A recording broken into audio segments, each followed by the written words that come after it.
Bonjour à tous, on se retrouve pour encore une autre vidéo et de manière assez rigolote, eh bien, en fait celle-ci, est dans la foulée arrive dans la foulée de la précédente, qui concernait l'éveil et là, quand vous l'entendrez, il se sera passé un certain temps, je ne sais pas encore combien de temps, mais je l'ai enregistré là, je suis en train de l'enregistrer quasiment dans la foulée de celle de l'éveil et c'est, pourquoi la différence est une bénédiction. C'est vraiment pareil, quelque chose qui me tient profondément à cœur, qui est en lien avec aussi toute la guidance 2022 que je vous ai déposée dans, cette relation à soi et cette relation à l'autre et elle est pour moi plus que jamais d'actualité par rapport à toutes les tensions auxquelles on est confronté en ce moment. Je crois que depuis toujours, aussi loin que je me souvienne, la différence a toujours fait partie de ma vie. Je crois que j'ai eu cette chance, en tout cas, même si j'ai grandi dans un milieu, social, on va dire, normal, ni pauvre ni riche, classe moyenne, quoi. Mais quand même, voilà, j'ai jamais eu de manque particulier et cetera et je me suis toujours considérée chanceuse au niveau, familial et de ce côté-là et en même temps, j'ai toujours, eu la chance, voilà, d'être confrontée à différents milieux, différentes cultures quand même, différentes façons d'être, de faire et cetera et ça pour moi, ça c'est une clé, qui a été fondatrice en fait de celle que je suis aujourd'hui et de ma façon de naviguer les flots, et les étapes de la vie. La différence pour moi, c'est une véritable richesse. C'est voilà, je dis c'est une bénédiction, c'est une richesse, et c'est parce que, de manière toute simple, si constamment je navigue que dans un seul univers, avec toujours les mêmes pensées, et cetera, les mêmes croyances, et cetera, ben, regardez ce que ça fait, ça encore une fois, ça ferme. C'est-à-dire qu'au bout d'un moment, ça ferme, voire même ça peut tourner en rond. Voire même à force que ça tourne en rond, ça peut finir par, cocoter un peu, le renfermer et devenir un peu vaseux, hein, comme l'eau qui se renouvelle pas, quoi. Hein, comme les petits étangs qu'on peut rencontrer et qui stagnent, où l'eau ne se renouvelle pas. Ben, au bout d'un moment, c'est ça que ça fait, quoi. Et donc la différence, son rôle, pour moi, c'est de venir renouveler. Voilà. C'est comme la terre au bout d'un moment, bah, je pense d'ailleurs à ce terrain, qui est en face de ma maison, qui a été mis en jachère après avoir tourné pendant, plus d'une dizaine d'années toujours de la même façon. C'est qu'à un moment donné, il y a besoin de faire rentrer quelque chose de nouveau, de créer quelque chose qui amène du changement, du mouvement. Encore une fois, ça rejoint toujours cette même idée que la vie est ce mouvement-là et donc la différence, elle vient fertiliser. Voilà, si je dois dire, si je dois trouver un mot, fort et à mon sens le plus juste possible, la différence, elle vient nous fertiliser, elle vient nous féconder. Voilà. On est bien d'accord, hein, qu'elle est très souvent inconfortable, elle est confrontante, elle vient nous bousculer, elle vient par moments nous décaler de là où on croyait que c'était bien d'être. Mais quel est l'intérêt de ça, encore une fois? Eh bien, c'est d'évoluer. C'est grâce à ça, je suis fécondée, ma terre est fertilisée et donc je vais continuer à faire ma spirale évolutive. Et c'est génial parce que ça rejoint cette vidéo de l'éveil que je vous disais avec les cercles concentriques. Si je ne suis pas confrontée à la différence à un moment donné, je ne peux pas élargir mon champ de conscience, mon champ de ce que je suis, de là où j'en suis, de où je vais, parce que au bout d'un moment, ça pue le renfermer, quoi, les amis. Je, je trouve que si je m'attendais pas, je ne m'attendais absolument pas. J'ai un petit chat dans la gorge. Et ça me permet juste de rire un peu du coup.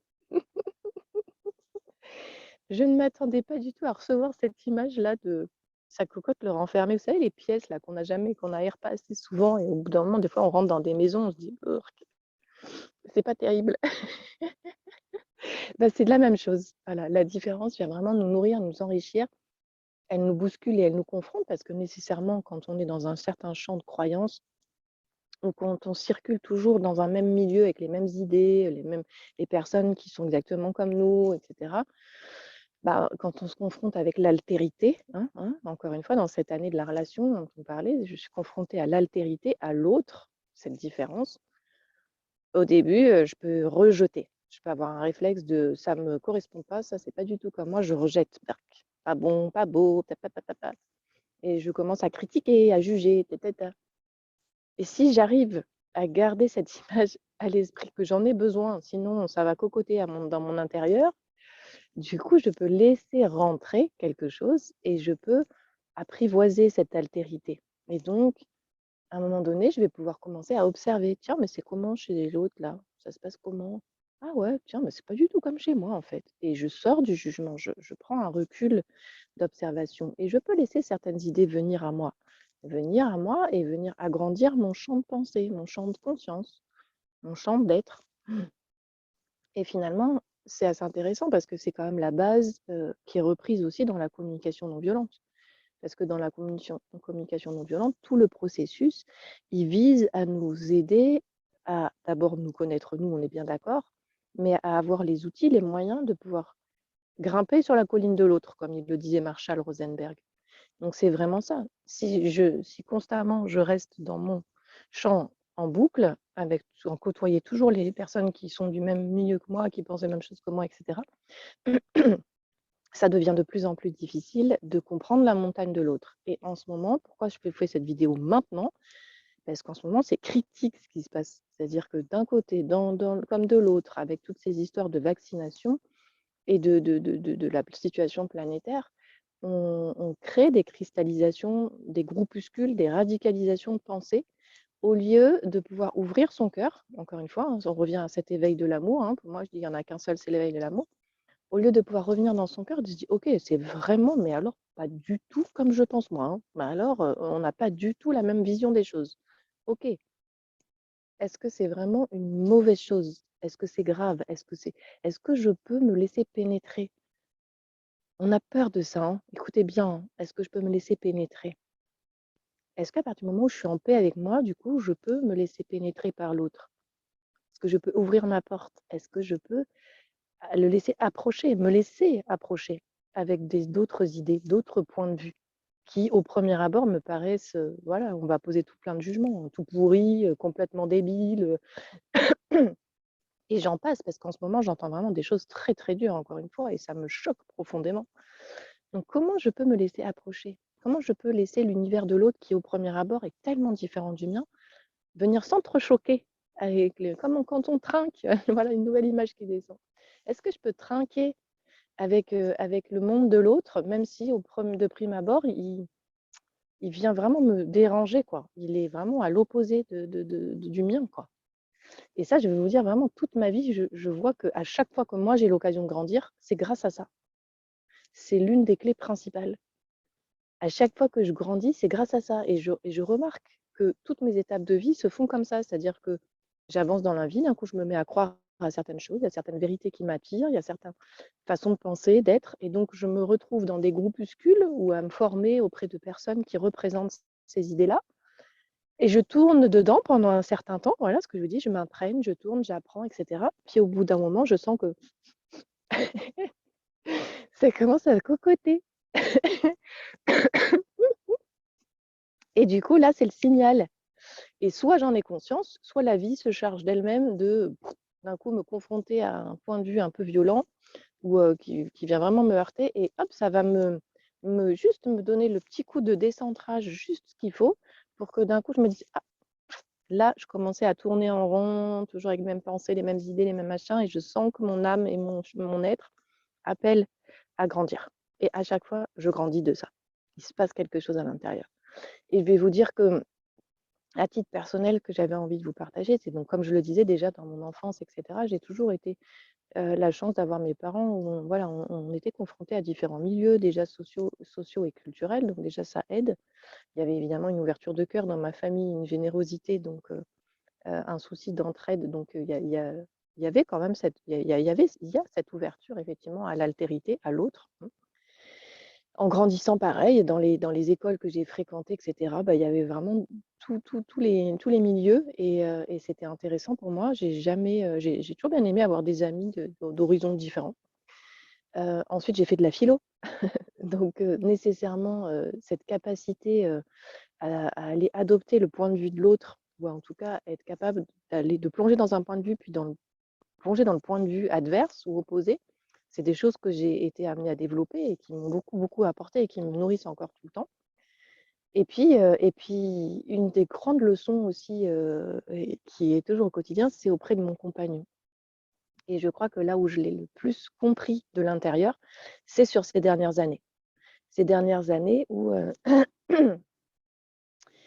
où justement, où je suis rentrée dans tous ces univers dits spirituels et cetera, où j'ai énormément appris, énormément reconnecté de choses en moi, réintégrer des connaissances et cetera, et ce qui me permettent aujourd'hui d'accompagner beaucoup de belles âmes, et je suis vraiment profondément en joie de ça.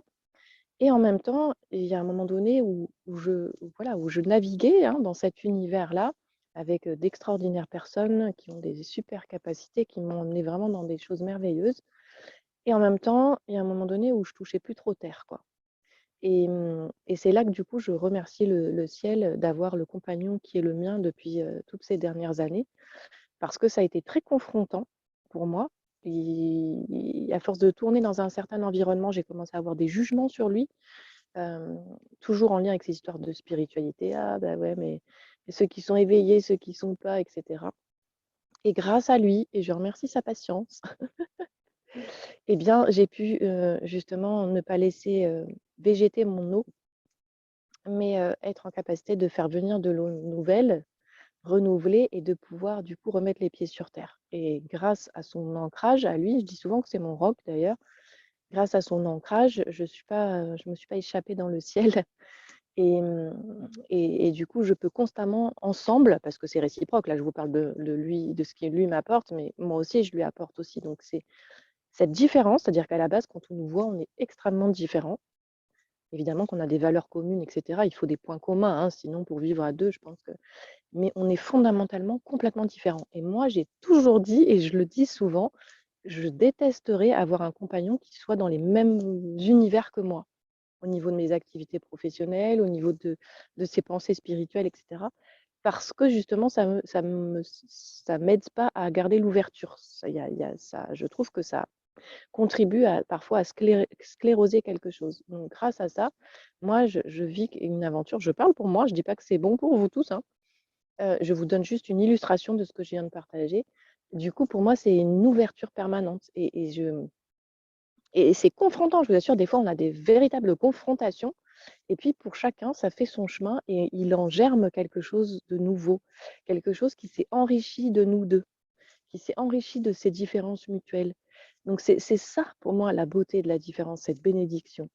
C'est que lorsque je suis capable de ne pas vouloir tenir absolument enfermée dans un champ de conscience ou d'idées, eh bien, du coup, à la fois, je fais circuler, encore une fois, hein, c'est toujours cette question de circulation. Je crée l'échange, et de cet échange naît quelque chose d'autre, et pour l'autre et pour moi. Et ça, c'est l'un des plus beaux cadeaux qui soit. Et je vous assure que moi, il y a plein de trucs sur lesquels je ris parce que j'ai été dans le jugement, mais il y a eu des moments où j'ai jugé mon compagnon en pensant que moi, qui avais ouvert des tas de trucs là, spirituels et tout ça, eh bien lui, ne comprenait rien et c'était décevant. Et, et en fait, j'ai compris que bah, mais ça n'avait rien à voir, en fait. Dans le plus profond de mon cœur, j'ai compris que moi, j'avais utilisé, entre guillemets, j'avais choisi une voie pour réveiller mon cœur et ma spiritualité d'une certaine façon, qui m'a correspondu et me correspondait et me correspond encore d'une certaine façon, mais que j'ai modéré et que j'ai enrichi de quelque chose de différent. Et lui avait la sienne, et que sa spiritualité à lui, elle est intéressante pour moi. Elle est différente, mais elle est intéressante.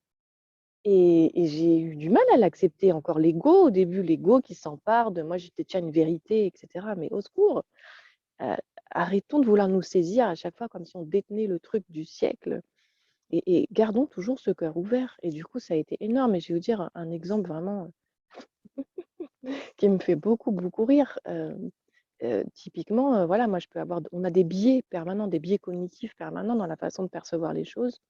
J'avais par exemple une de mes filles qui avait une certaine thématique, des soucis de vertige la nuit, etc. Et moi, avec mon monde à moi, hein, mon univers à moi, tout de suite, j'ai eu une info qui est venue, qui était de l'ordre beaucoup plus spirituel, qui expliquait, qui pouvait expliquer cette problématique qu'elle rencontrait. Et du coup, je suis restée figée là-dessus. C'est-à-dire que je suis restée dans mon vase clos, comme je disais. Ah bah oui, mais j'ai reçu cette info, c'est à cause de ça, ta ta ta ta ta, machin. Et puis au bout de plusieurs mois, à un moment donné, pareil, mon compagnon, il me dit: «OK», il me dit: «J'entends très bien que tu reçois ça avec, à travers le prisme de ton univers et cetera». Il me dit: «Et de manière assez basique, est-ce que ça vaudrait pas la peine aussi de compléter en allant quand même faire quelques examens, quoi?» Juste pour avoir, aussi peut-être au niveau physiologique, peut-être une information complémentaire ou autre. Et c'est là que je vous dis que je ris maintenant a posteriori parce qu'en fait, c'est tellement évident ou ça me paraît tellement sensé maintenant. Mais moi, tant que je suis dans mon truc enfermée, je refuse cette différence. Je ne fais pas rentrer cette graine qui peut venir compléter la mienne et pouvoir cohabiter et co-créer ensemble. Donc pendant un temps, j'ai rejeté. Puis à un moment donné, ce que je vous dis, c'est que ma terre se fertilise, c'est-à-dire qu'à un moment donné, comme ma porte, j'ai toujours gardé le principe de ne jamais la fermer, même si sur le moment, à l'instant T, je ne vais pas l'entendre, il y a l'ouverture. Donc je sais que les petites graines extérieures de l'altérité, là, elles vont rentrer, elles vont se déposer dans ma terre, et puis à un moment donné, clac, je vais être en capacité d'entendre. Et c'est ce qui s'est passé. Et effectivement, ma petite louloute, elle avait besoin qu'on ait quelques infos complémentaires de l'ordre très basique physiologique médical pour accompagner, et ça a permis de faire évoluer la situation et de faire bouger les choses pour elle. Voilà. Donc je l'illustre avec quelque chose de très concret, parce que je pense que ça pourra parler à pas mal de gens et que c'est juste, super chouette en fait, et ça demande de l'humilité. À mon sens, ça demande de l'humilité, ça demande de l'humour sur soi, de l'autodérision sur soi, beaucoup, je crois. Beaucoup d'autodérision, donc après on se marre, ensemble, et cetera, sur ça avec mon compagnon quand des fois l'un ou l'autre, hein, on s'enferme dans quelque chose et puis qu'au début on ne veut pas entendre et puis à un moment donné, ça y est, il y a quelque chose qui s'ouvre. Donc voilà ce que je voulais vous partager. Je ne veux pas faire trop long parce qu'après ça se dissout, le message, mais vraiment l'altérité, cette différence est une bénédiction, et je nous invite, parce que je m'inclus toujours dedans, heu, à à le vivre comme ça plus que jamais en ce moment, tellement c'est tendu, tellement c'est confrontant, dans les points de vue. Eh bien, si vous pouviez intégrer ça, et je vous demande avec tout mon cœur de partager cette vidéo, qu'elle puisse être vue, entendue par le plus grand nombre de personnes pour déposer ces graines-là. Oui, la différence nous fait grandir. On est sclérosé si on refuse d'intégrer la différence et l'altérité. Si on est tout le temps réfractaire, si on pense qu'on détient une vérité, on sclérose, on fige, et encore une fois, c'est la mort, alors que la vie évolue en permanence. La vie s'adapte. La vie est adaptation et mouvement. Donc, elle intègre constamment les paramètres extérieurs qui, au début, ne sont peut-être pas en accord avec ce qu'elle pense. Et hop, après, ça s'intègre et ça crée quelque chose de nouveau. Ça fait toujours 1 plus 1 égale 3. Voilà. Et je terminerai sur ces mots-là. Et encore une fois, je vous remercie de diffuser, parce que là, je suis dans mon cœur de mission, et je ne parle pas de mission d'âme parce que ça ne me parle pas du tout. Juste là, dans l'instant T, c'est la mission que j'ai à remplir, et elle passe par vous encore une fois. Merci, pour votre écoute, pour votre diffusion, pour votre soutien. Plein, plein, plein d'amour. Et si vous avez envie et si vous avez des exemples qui vous viennent et qui émergent en vous suite à cette vidéo, mettez-les en commentaire, s'il vous plaît, qu'on partage le plus grand nombre en quoi cette altérité nous aide à évoluer, à grandir, nous enrichit, est une vraie grâce. Voilà, je vous embrasse et je vous dis à bientôt. Je pense qu'il va y avoir une petite pause là parce que 2 vidéos de suite, en général, après ça se calme un peu à l'intérieur.